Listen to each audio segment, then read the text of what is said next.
Bonjour madame. Bonjour monsieur. Donc je vous reçois pour votre livre Élisabeth l'Européenne, fille de France et reine d'Espagne aux éditions de la Bisquine.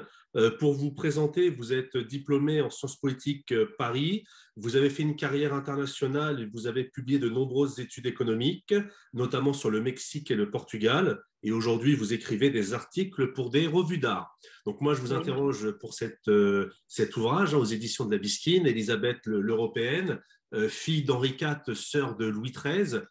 Comment vous pourriez nous la présenter en quelques mots, s'il vous plaît? Eh bien, je peux vous la présenter comme quelqu'un de sans doute complexe, c'est-à-dire à la fois capable de jouer le rôle qu'on attend d'une princesse qui épouse un prince héritier, c'est-à-dire respecter l'étiquette, ne pas faire de vagues, rester dans l'ombre, et puis en même temps être capable, le jour venu, quand il faut prendre action.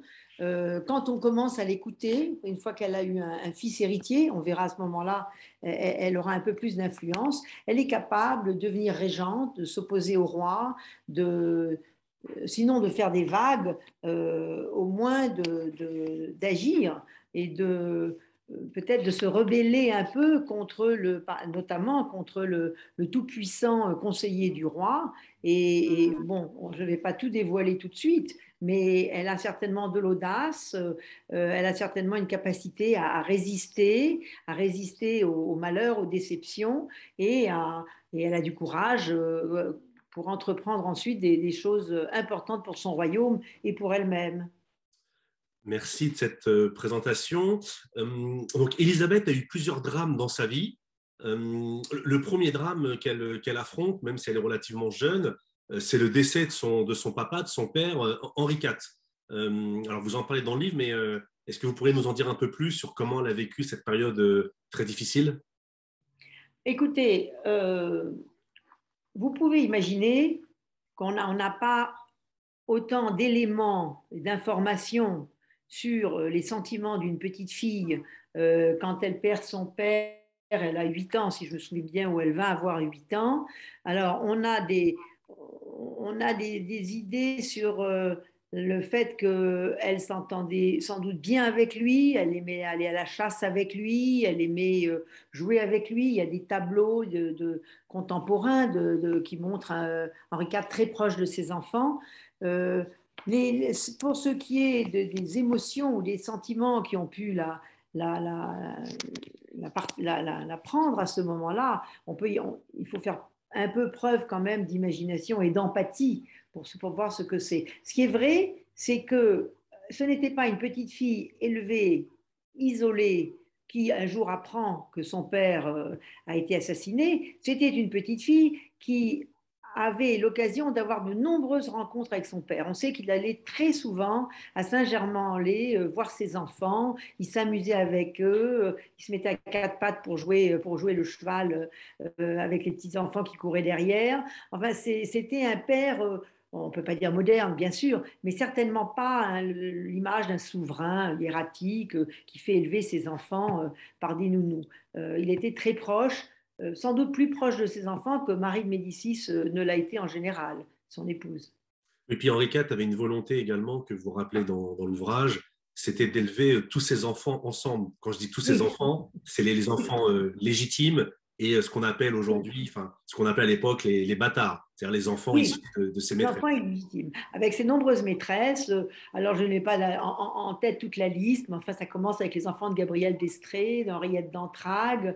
Il a élevé ce qu'il appelait la tribu à Saint-Germain-en-Laye pour qu'il respire le bon air et qu'il ne soit pas pollué par les miasmes de la ville où il y avait quand même des fumées, ce n'est pas aussi salubre qu'on aurait pu l'espérer. Et il élevait tout le monde et il allait les voir. Alors, on peut comprendre en effet que Marie de Médicis goûtait un petit peu moins les promenades à Saint-Germain-en-Laye pour aller voir les enfants, parce qu'elle était à ce moment-là confrontée avec les enfants des autres, des maîtresses, et elle n'avait peut-être pas autant d'humour qu'il aurait fallu.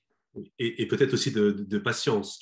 Est-ce que vous pourriez revenir rapidement on a bien compris que pour une petite princesse, les éléments historiographiques ou les documents de première main manquent en comparaison avec un dauphin ou un héritier. Mais quels étaient les rapports avec son frère Louis, qui va devenir roi sous le nom de Louis XIII? Oui, oui. Alors là, c'est plus facile. Enfin, c'est plus facile. On a, comme vous avez sans doute pu voir, on a carrément un journal quotidien de la vie de Louis, le dauphin, par son médecin il a été confié à Henri IV avait confié les soins d'élever l'enfant. Et donc, on sait que quand Louis allait retrouver sa sœur, quand ils allaient chasser ensemble, et on sait qu'ils s'entendaient très bien. Tous les deux étaient les deux aînés, et ils se sont probablement consolés ensemble. Ça les a encore rapprochés, la disparition du père. Euh, Louis n'était pas très aimé de sa mère, et il y avait un caractère qui passe pour être difficile. Ça dépend si on lit les histoires de Louis ou les histoires de Marie de Médicis, mais en tout cas, il ne s'entendait pas très bien avec Marie de Médicis. Et donc, Élisabeth était probablement la personne féminine en qui il avait le plus confiance. Et bon, elle et Madame de Montglat, la nounou, la gouvernante, que tous les deux ont beaucoup aimé, à qui ils ont continué d'écrire pendant longtemps. Donc oui, ils étaient très proches. La suivante avait 5 6 ans de moins, donc elle était quand même un bébé pour ces deux grands-enfants qui avaient à l'époque, je sais pas, on peut dire 10 ans, 11 ans. Bon. Et puis, la toute dernière est née quelques mois avant la mort de son père. Alors, dans votre ouvrage, vous ne perdez pas de vue le contexte géopolitique d'alors qui était assez compliqué, voire même, on peut dire, tendu avec les Habsbourg, notamment la branche espagnole. Et comment expliquer que cette petite fille de France va être fiancée au futur enfin, à l'héritier de la couronne d'Espagne? Est-ce que vous pouvez nous en dire Oui. 2 mots, s'il vous plaît? Oui, alors c'était une façon en fait d'espérer apaiser les relations et les tensions entre deux pays. Il est probable il n'est pas sûr, hein, plutôt disons, que Henri IV eût voulu vraiment marier sa fille avec un Habsbourg. Henri IV craignait l'influence des Habsbourg, qui était quand même entouré entièrement la France de l'époque, le royaume de France, puisqu'il y avait bon, les Habsbourg d'Autriche, bien sûr, à l'est, les Habsbourg d'Espagne, mais il y avait aussi des Habsbourg dans les Flandres. Et, donc le royaume était entièrement encerclé par les Habsbourg. Bon, Henri IV, alors, à l'époque, il fallait effectivement nouer des alliances. On y avait pensé à un moment donné à l'Angleterre, et puis ensuite, bon, ensuite il en a été question.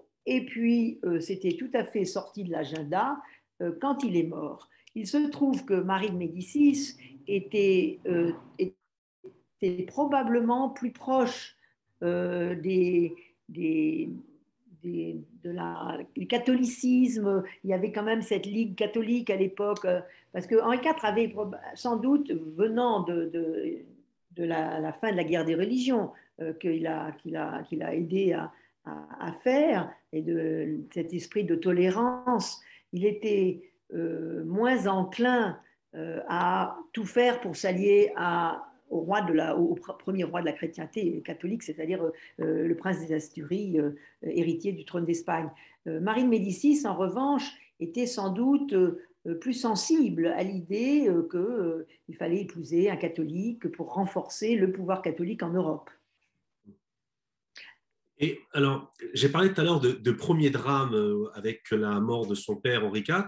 Est-ce que, à vous lire, c'est un peu le sentiment qu'on a, est-ce que cette annonce de fiançailles enfin, cette annonce ne peut-elle pas être considérée également comme un deuxième drame, en ce sens qu'elle va quitter la France, sa famille, pour épouser un prince qu'elle ne connaît pas, passer de l'autre côté des Pyrénées? Alors, effectivement, c'est un drame, et vu pour aujourd'hui, ça serait carrément bouleversant. Cela étant dit, elle y était préparée. C'est-à-dire que le sort d'une princesse, d'une fille de France, c'est quand même effectivement d'épouser quelqu'un d'un royaume avoisinant pour nouer une alliance et continuer une dynastie. Il se trouve que comme elle était très attachée à son père et qu'elle avait des doutes sur l'idée d'aller en Espagne, on pense qu'elle elle a rechigné, mais ça ne veut pas dire que... Bon, et elle a été triste, elle a été bouleversée. Et à Bordeaux, les scènes sont décrites. Elle sanglote, elle fond en larmes quand elle doit quitter son père, son frère, pardon. Mais c'est pas une nouvelle, c'est pas une Une surprise. surprise. Et alors, elle arrive à la cour d'Espagne, et là, alors, vous donnez des éléments de réponse dans le livre, mais l'idée, c'est de vous faire parler pour donner envie aux Oui, gens de le découvrir. oui, Mais quand elle arrive à la cour d'Espagne, est-ce qu'elle est bien accueillie, est-ce qu'elle est bien accueillie par le roi, par le prince oui, et par la cour? Est-ce que oui. vous pouvez donner des éléments de réponse, s'il vous plaît? Alors, a priori, elle est bien accueillie par le roi. Philippe III, qui vient, lui, d'envoyer sa fille en France, puisque la petite, celle que nous appelons Anne d'Autriche, est une Anne de Habsbourg d'Espagne, en fait. Elle est arrivée en France quand Élisabeth est arrivée en Espagne. Donc, Philippe III a perdu une fille qu'il adorait, qu'il a d'ailleurs accompagnée jusqu'à la frontière, et il a récupéré celle qui serait sa belle-fille, qui était une petite fille à peu près du même âge, et il est vraisemblable qu'il s'est attaché à elle et il l'aimait bien. Il l'aimait bien, il l'a respectée, il l'invitait à participer aux événements, aux réceptions familiales et aux grands événements. Le prince héritier qu'elle va épouser, qui a, si je me souviens bien, 3-4 ans de moins qu'elle, et un petit enfant, elle a 13 ans quand elle traverse la frontière, et lui, il doit en avoir 10 quand il la trouve, quand il la voit. Bon, il pense sûrement à autre chose qu'à une fiancée, lui, à cette époque-là. Donc, il ne doit pas être mécontent, parce que c'est une petite fille assez jolie. On peut le voir d'ailleurs même sur les tableaux de l'époque. Et pétillante. Certainement, il n'a plus, je dirais probablement qu'il correspondrait plus à nos critères d'un enfant charmant que le Philippe prince des Asturies, qui lui n'est pas très aidé par la nature. Mais enfin, ça, c'est une autre affaire. Donc, elle est bien vue, a priori. C'est quelqu'un qui amène des espérances de paix, qui va faire des enfants. Elle a l'avantage, je dirais, d'être issue Il y a du sang nouveau parce que les Médicis sont arrivés avec les Bourbons. Donc, bon, ben, il y a moins de consanguinité qu'il n'y en a jamais eu. Euh, c'est plutôt un bon signe pour l'espoir de descendance. Qu'est-ce que je pourrais dire d'autre? Alors, pour elle, c'est un choc parce que la cour des Habsbourg, c'est autre chose que la cour qu'elle vient de quitter. C'est un endroit extrêmement austère, extrêmement rigide, avec une étiquette très pesante. Chaque jour, chaque instant, chaque mois, chaque saison, l'emploi du temps est fixé, il ne change pas. Il y a les jours où il y a la fête des taureaux, le jour où il y a la fête les joutes, et ce n'est pas du tout comme en France, quand Henri IV décidait de partir visiter un endroit, une région de son royaume, il partait. Quand il voulait aller à la chasse, il partait. Là, tout est décidé à l'avance. Les saisons, c'est pareil. On est à l'Alcazar de Madrid en hiver et à côté de Madrid de temps en temps au Pardo. On est à l'Escurial en plein été parce qu'il fait frais et on est à Aranjuez au printemps. Et les jours de départ et d'arrivée sont toujours les mêmes d'une année sur l'autre. Donc, il y a une discipline, une rigueur, un calendrier qu'elle a sans doute jamais vu avant, donc ça doit la surprendre. Enfin, c'est une enfant. Je pense que ce qui a dû peut-être la choquer, la bouleverser un peu, c'est quand un peu plus tard, on va lui enlever sa suite, parce que Elisabeth est arrivée en Espagne avec des demoiselles, des gouvernants, des dames de compagnie, etc. Pendant ce temps, Anne d'Espagne est arrivée à la cour pour épouser Louis XIII, avec elle de son côté des Espagnols qui arrivaient, et puis un jour ou l'autre, chaque suite retourne dans son pays et ses enfants se trouvent un peu plus abandonnés à eux-mêmes. Oui, il y a quelque chose d'intéressant durant cette période où elle est que la dauphine, enfin elle Oui, est la future oui, héritière. Il y a un passage qui m'a marqué, c'est quand elle dit à son beau-père, qu'elle fait des efforts pour mettre les robes espagnoles, qu'elle ne s'habille Oui. plus à la française. Et l'autre point qui est également intéressant, c'est qu'elle ne perd jamais le lien avec la cour de France, de par Oui. la correspondance qui s'établit avec elle et sa famille reste en Hein. France. Et là, il y a quelque chose d'assez particulier parce que sa position n'est pas encore assurée parce qu'elle n'est pas mariée. Euh, Hein. D'un autre côté, elle sait très bien que si elle est répudiée ou renvoyée en France, ça peut provoquer un tremblement de terre Hein. international. Et puis Hein. surtout, comme c'est une fille de France, il y a toujours ce soupçon de est-ce qu'elle est vraiment fidèle à la couronne d'Espagne ou est-ce Oui. qu'elle est peut-être Oui. espionne. Est-ce que vous pouvez Oui. revenir un peu sur cette Oui, ambiguïté? oui, oui, oui. Et ce qui est intéressant, comme vous avez pu noter aussi, sans doute, c'est que le même procès est fait à Anne d'Autriche en France. Louis XIII se méfie énormément d'elle, probablement avec de bonnes raisons d'ailleurs. Euh, et la petite Française, elle voit régulièrement l'ambassadeur de France, elle échange avec lui. Et moi, je dirais pour simplifier, d'ailleurs, et son statut que vous dites fragile quand elle n'est pas mariée, c'est surtout fragile tant qu'elle n'a pas d'enfant qui vit. Parce qu'elle est mariée assez jeune, ils ne consomment pas le mariage tout de suite puisqu'ils sont trop jeunes. Et quand ils consomment le mariage, ensuite, pendant plusieurs années, pendant les premières années, elle a 5 enfants qui vont naître, soit mort-nés, soit qui vont mourir 2 jours après, soit qui vont mourir quelques semaines après. Il y en a une qui vit 1 an et demi. Et donc, elle a 5 enfants qui meurent et il n'y a toujours pas d'héritier. Et donc, il est vrai que sa situation est très fragile. Il ne faut pas oublier que pendant ce temps, c'est la même chose entre Anne d'Autriche et Louis XIII, qui ont mis plus de 20 ans à avoir un enfant héritier. Donc, leur situation à toutes les deux est très fragile. Et euh, je suis un peu là. Alors, oui. Qu'est-ce que vous Alors non, vouliez mais c'est pas demander? grave. Juste pour rebondir là-dessus, c'est marrant, toutes ces similitudes Oui, avec Anne d'Autriche, mais il y a un oui, point qui est différent et je voulais avoir votre avis là-dessus, vous en faire oui, part, c'est que Louis XIII est plutôt très chrétien, il est plutôt austère, on ne lui connaît pas de mœurs oui. Ah oui, ah oui, libertines ou avec des maîtresses, oui. alors que le prince des Asturies, le futur Philippe IV ou le Philippe IV, Mm. j'aurais voulu voilà, avoir votre avis sur ce que Oui, moi j'ai alors là, considéré comme le en troisième effet, drame, le troisième en drame de effet. sa vie, c'est Oui. que son mari la délaisse un peu, elle a des Mm. grossesses, et pendant Mm. ce temps-là, elle voit que les maîtresses de son mari arrivent à avoir des enfants. Est-ce que Qui vous pourrez nous vivent. en dire 2 mots là-dessus? Oui, mais oui, mais oui. Alors je pense que pour elle, ça redouble encore la déception, le drame d'avoir des enfants qui meurent. C'est qu'elle a un mari. Bon, il ne les amène pas à la cour, il se conduit peut-être de façon discrète, mais enfin tout le monde le sait.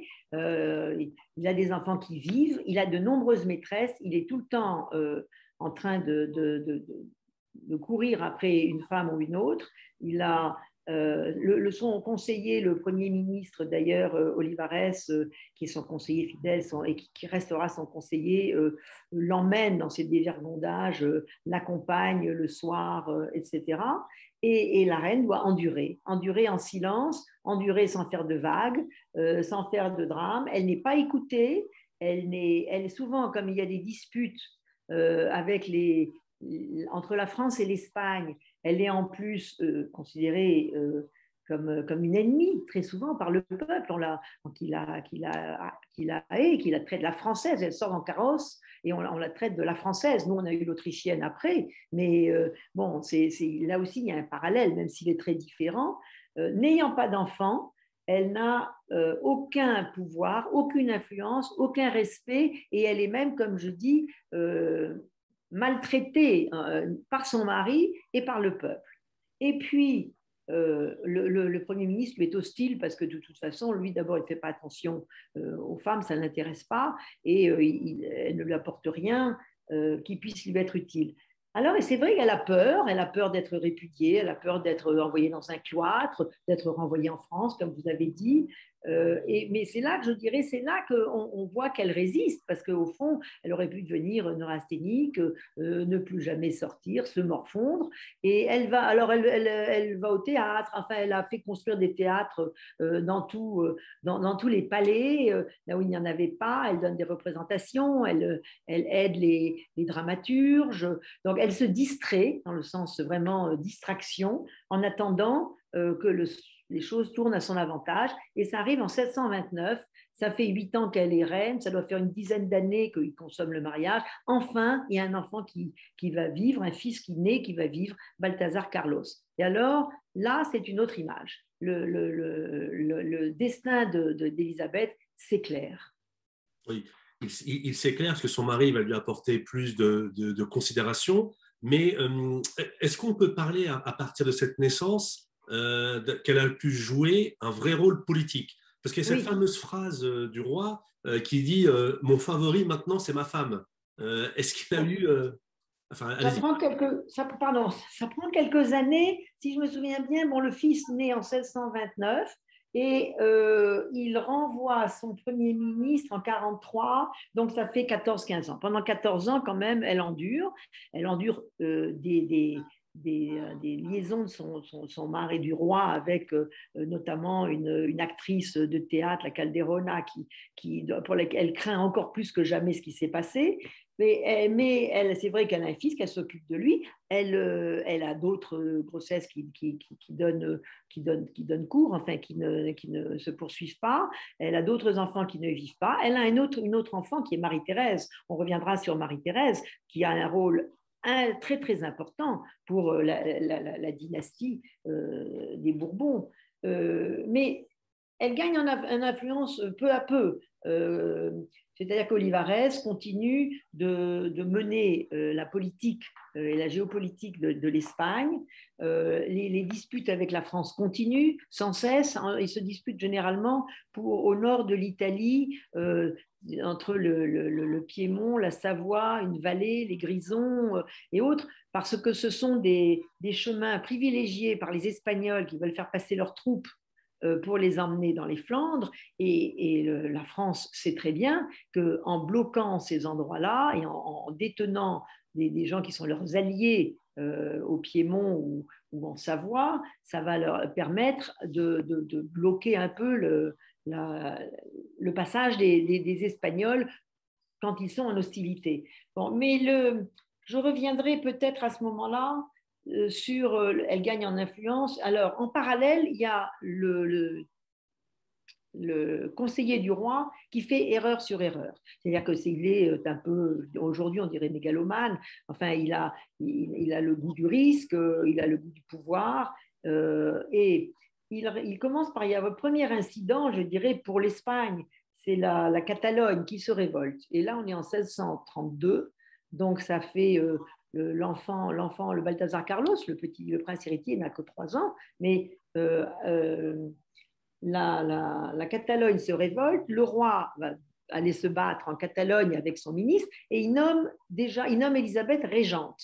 Donc déjà, c'est une preuve de confiance. D'ailleurs, elle fait ça de façon remarquable. Et la lutte en Catalogne, les batailles pour essayer de garder la Catalogne dans la monarchie espagnole, qui vont échouer d'ailleurs, durent des années. La reine va se trouver vendre ses bijoux pour aider le roi à financer les campagnes. Bon, la France est toujours en dispute. En 1635, c'est une guerre ouverte contre la France. Donc, il y a des batailles rangées contre la France. En 1640, il y a le Portugal qui se révolte. Et ça, c'est toujours déclenché par les maladresses du Premier ministre qui a levé des fonds. Non seulement il lève des fonds, des impôts de façon un peu brutale et ça ne plaît pas à ces régions, mais en Portugal, en plus, il essaye de lever des hommes pour qu'ils aillent se battre contre les Catalans. Alors là, bon, là le Portugal devient indépendant et c'est le premier roi du Portugal, date de cette époque-là. Donc, il y a beaucoup d'échecs. Il y a à un moment donné une défaite navale spectaculaire. Olivares a décidé de reconstruire une grande flotte navale, une grande armada avec 100 vaisseaux, des dizaines de milliers d'hommes et de canons, qui va aller battre les Hollandais en contournant le golfe de Gascogne, la Bretagne et la Manche.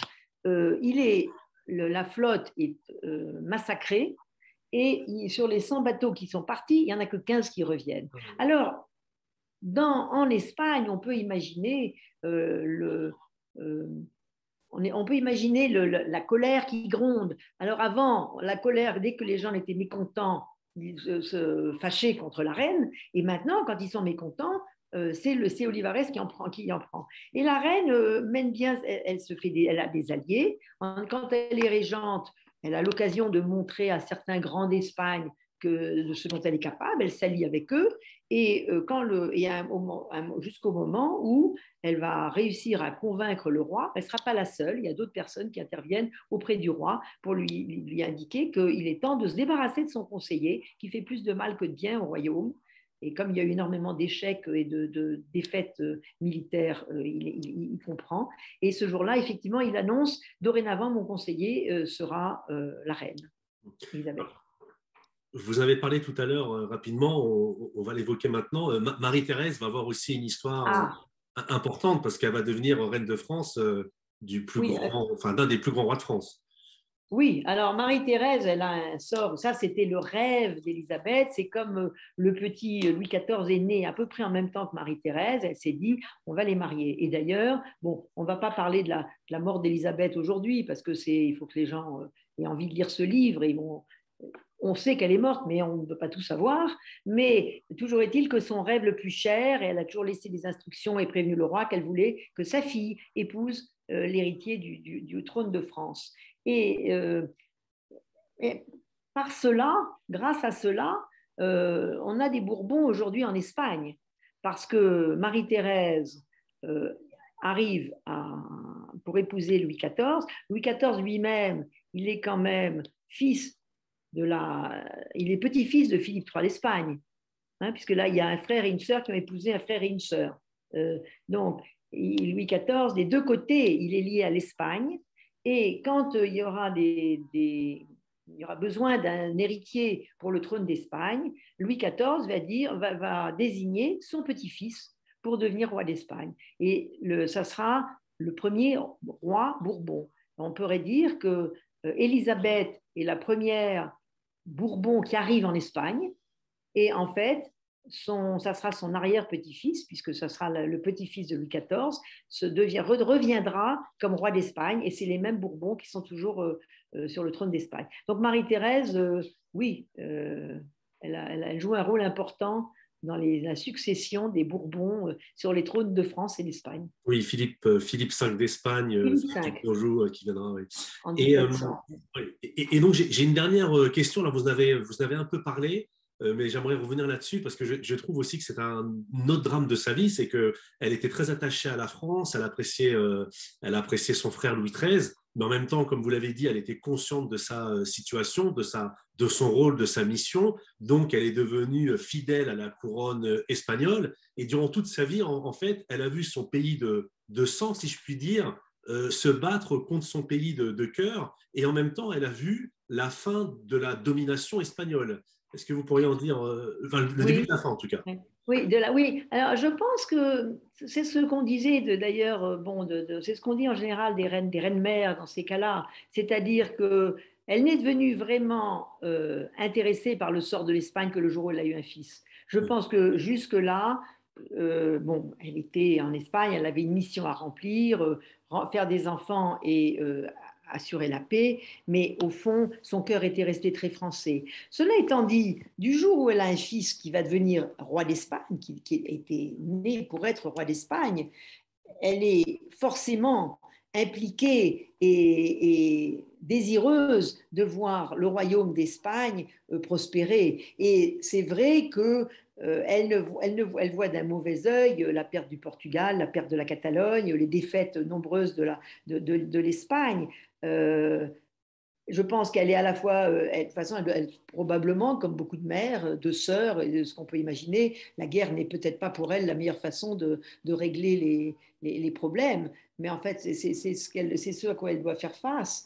Et moi, je pense que je dirais aujourd'hui, avec beaucoup d'assurance, qu'elle est espagnole euh, à partir du moment où elle a un fils. Elle devient espagnole. Elle défendra Philippe IV. Alors, heureusement, la France ne s'en sort pas si mal. Donc, c'est pas aussi, c'est pas Chimène et c'est pas le Cid. Mais enfin, il y a quelque chose de douloureux certainement dans ces batailles. pour elle. Oui, parce que d'un côté, elle pense à l'avenir de son fils, à son héritage, puis de l'autre, Oui. c'est quand même son frère. C'est C'est quand son même... frère, oui, oui, oui, Bon. absolument. Eh bien, écoutez, merci beaucoup. Donc, Élisabeth l'Européenne, fille de France et reine d'Espagne de Bénédicte Lard, aux éditions de la Bisquine, celle que les Espagnols appellent Isabelle de Bourbon. Voilà. Ben, écoutez, Oui. madame, merci beaucoup. Merci beaucoup, Monsieur Abed. Au revoir. Au revoir, madame.